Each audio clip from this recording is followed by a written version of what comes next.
আল্লাহ সুবহানাহু ওয়া তাআলা এরপরের আয়াতে বলছেন ওয়া ইলা সামাই কাইফা রুফিআত, তারা কি আকাশের দিকে তাকায় না? তারা কি আকাশকে দেখে না? এই আকাশকে আমি কিভাবে রুফিআত, কিভাবে আমি সুউচ্চ করেছি, কিভাবে এটা সুউচ্চ হয়েছে।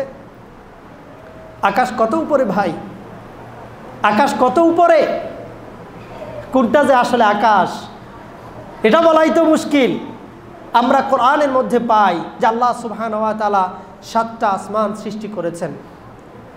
খলাকা সাবআ সামাওয়াতিন তিবাকা, আল্লাহ সুবহানাহু ওয়া তাআলা 7টা আসমান সৃষ্টি করেছেন এবং আসমানগুলোকে আল্লাহ তাআলা এইভাবে স্তরে স্তরে বিন্যস্ত করার পরে তিনি ঘোষণা দিচ্ছেন আল্লাযী খলাকা সাবআ সামাওয়াতিন তিবাকা মা তারা ফি খালকির রহমানি মিন তাফাউত হাল তারা মিন ফুতুর।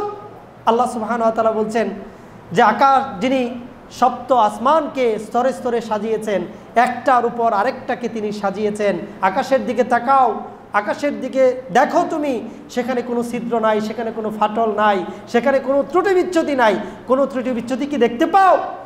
বারবার তাকাও, তাকায় দেখো যে আকাশ আল্লাহ নিখুঁতভাবে সৃষ্টি করেছেন, সেগুলোর মধ্যে কোনো ত্রুটি বিচ্যুতি নাই। আল্লাহ সুবহানাহু ওয়া তাআলা আকাশ সৃষ্টি করার পরে এই কথা বলতেছেন যে তিনিই তো মহান রব, যিনি আকাশ সৃষ্টি করেছেন।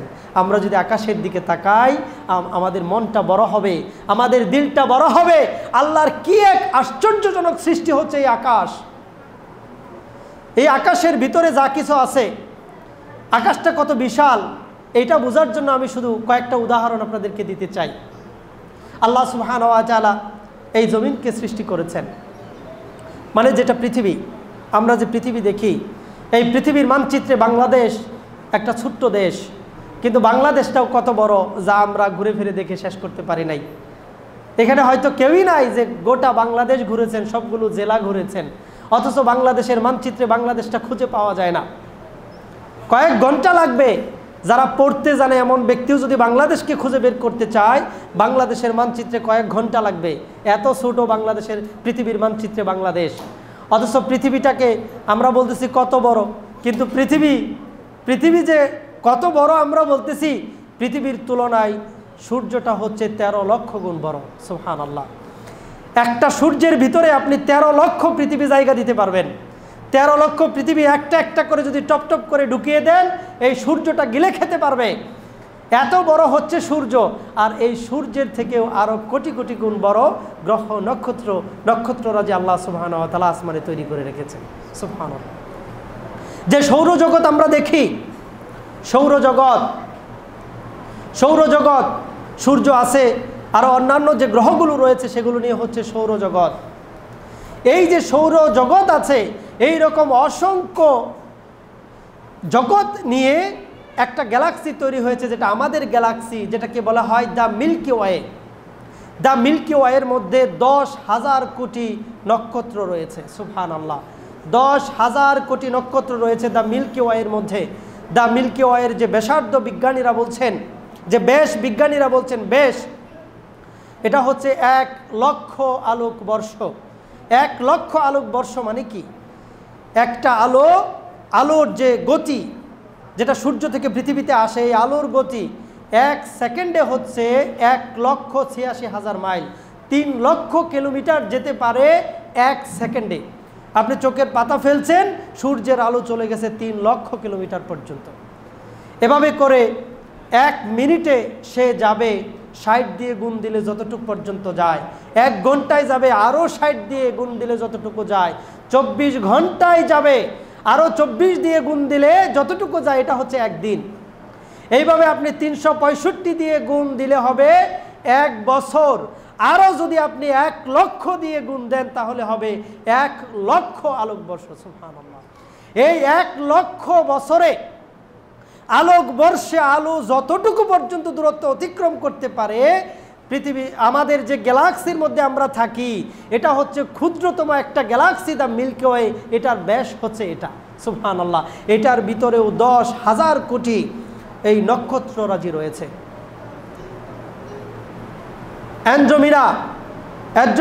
অ্যান্ড্রোমিনা যা আমাদের নিকটবর্তী যে গ্যালাক্সি রয়েছে, 30,000 কোটি নক্ষত্ররাজি সেখানে রয়েছে। সেটার যে ব্যাস বলা হয় সেটা হচ্ছে 1.5 লক্ষ আলোকবর্ষ। এইরকম গ্যালাক্সির সংখ্যা বিজ্ঞানীরা অনুমান করছে, নাসার বিজ্ঞানীরা এরকম গ্যালাক্সির সংখ্যা অনুমান করছে 100 বিলিয়ন। সুবহানাল্লাহ। আপনি চিন্তা করতে পারেন, আল্লাহ সুবহানাহু ওয়া তাআলা সবগুলোকে একত্র করে তিনি একটা বাক্য উচ্চারণ করলেন সূরা মুলকের মধ্যে, যেখানে আল্লাহর রাজত্ব প্রকাশিত হয়েছে, যেই সূরার মধ্যে আল্লাহর ক্ষমতা প্রকাশিত হয়েছে। এই সূরার 5 নম্বর আয়াতের মধ্যে আল্লাহ সুবহানাহু ওয়া তাআলা বলছেন, ওয়ালাকাদ যায়্যানাস সামাআদ দুনিয়া বিমাসাবিহা, আমি এই দুনিয়ার আসমানকে নক্ষত্ররাজি দ্বারা সাজিয়েছি। সুবহানাল্লাহ। এই যে এত নক্ষত্ররাজির কথা বললাম, এই নক্ষত্ররাজিগুলো দিয়ে আল্লাহ সুবহানাহু ওয়া তাআলা কেবল দুনিয়ার আসমানকে সাজিয়েছেন, বাকি আরও 7টা আসমান কিন্তু রয়েই গেছে, বাকি আরও 6টা আসমান রয়ে গেছে, কেবল দুনিয়ার আসমান এগুলো দিয়ে সাজিয়েছেন। তাহলে এই সবগুলোর উপরে হচ্ছে দুনিয়ার আসমান। আল্লাহ রাসূল সাল্লাল্লাহু আলাইহি ওয়াসাল্লাম বললেন, তিরমিজির হাদিসের মধ্যে এসেছে, একটা আসমান থেকে আরেকটা আসমানের দূরত্ব হচ্ছে 500 আলোকবর্ষ। একটা আসমান থেকে আরেকটা আসমানের দূরত্ব হচ্ছে 500 আলোকবর্ষ। একটা আসমান ধরুন যে এরকম রাউন্ড শেপের একটা আসমানের ছায়ার নিচে আছে, এই দিকে যদি 500 আলোকবর্ষ দূরত্ব হয়, তাহলে সার্কেলটা কত বড় হবে। এই যে আপনারা ফ্যান দেখতেছেন আপনাদের উপরে ঘুরতেছে, ফ্যানের যে মেশিনটা, এটা যদি পৃথিবী হয় আর এটার বর্ডার থেকে এই দিকে যতটুকু বাড়বে, রাউন্ড করে আপনি দেখেন যে কতটুকু এরিয়া তারা কভার করছে। অনুরূপভাবে একটা আসমান থেকে আরেকটা আসমানের দূরত্ব আপনি চিন্তা করে দেখেন, এটা হচ্ছে সরল রৈখিক দূরত্ব। তাহলে বৃত্তাকারে যদি আপনি চিন্তা করেন, একটা আসমান থেকে আরেকটা আসমান কত দূরে, কতটুকু বড়, সুবহানাল্লাহ, চিন্তা করা যায় না। আরেকটা হাদিসের মধ্যে আল্লাহ রাসূল সাল্লাল্লাহু আলাইহি ওয়াসাল্লাম বললেন, প্রথম আসমানের সাথে দ্বিতীয় আসমানের তুলনা করলেন, যে প্রথম আসমানের সাথে দ্বিতীয় আসমানের তুলনা হচ্ছে এমন, একটা মরুভূমির মধ্যে একটা আংটিকে ফেলে দিলে একটা আংটিকে খুঁজে পাওয়া যেমন কঠিন, এই রকমভাবে যদি দ্বিতীয় আসমানের মধ্যে প্রথম আসমানকে ফেলে দেওয়া হয়, তাহলে প্রথম আসমানকে খুঁজেই পাওয়া যাবে না।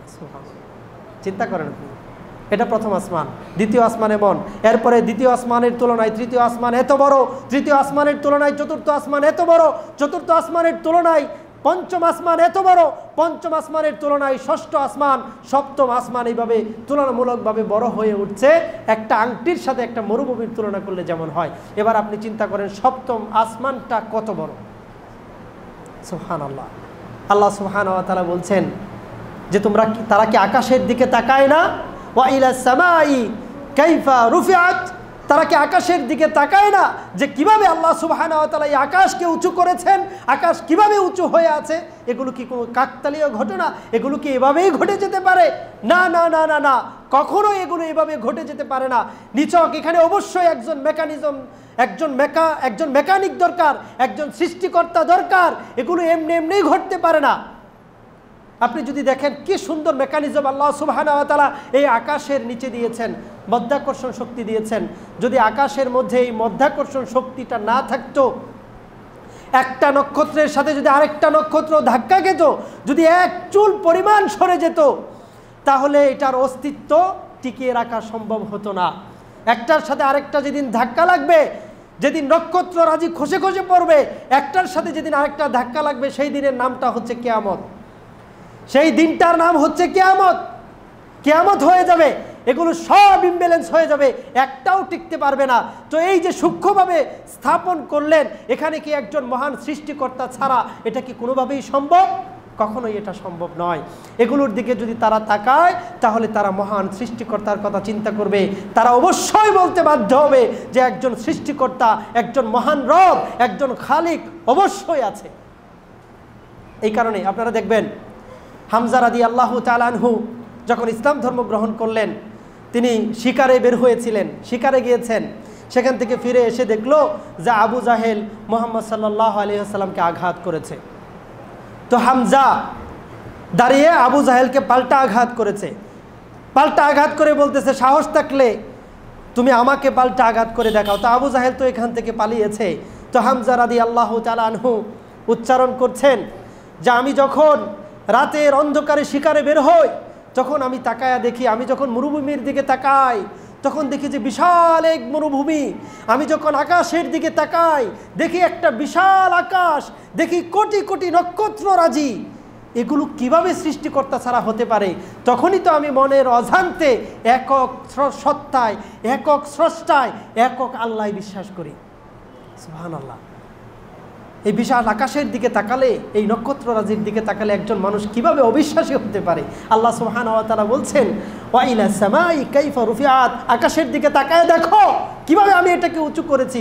এবং উঁচু করার পরে সূরা লুকমানের 10 নম্বর আয়াতের মধ্যে আল্লাহ সুবহানাহু ওয়া তাআলা বলছেন যে বিগাইরি আমাদিন তারাউনাহা, তোমরা কি এটাকে দেখো না আমি এই আকাশকে খুঁটিবিহীন বানিয়েছি। সুবহানাল্লাহ। এত লম্বা খুঁটি পাইতেন কই? সুবহানাল্লাহ। চিন্তা করেন, আল্লাহ সুবহানাহু ওয়া তাআলা এই আকাশকে খুঁটিবিহীন বানিয়েছেন। সুবহানাল্লাহ। এই সৃষ্টির দিকে তাকান।